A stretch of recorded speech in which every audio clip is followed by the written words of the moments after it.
You ask Tiger to calculate. This deals with linear inequalities with one unknown. The final result is y greater than -6.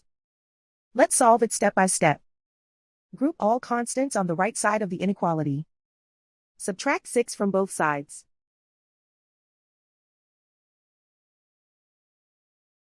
Simplify the arithmetic.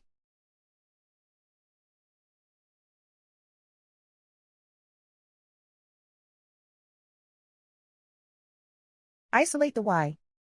Multiply both sides by 6.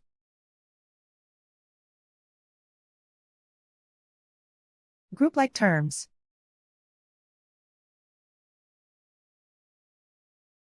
Multiply the coefficients.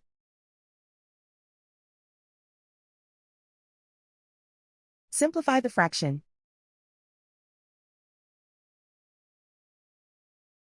Simplify the arithmetic.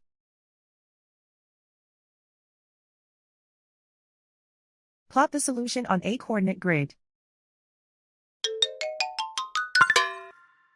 And so the final result is y greater than -6.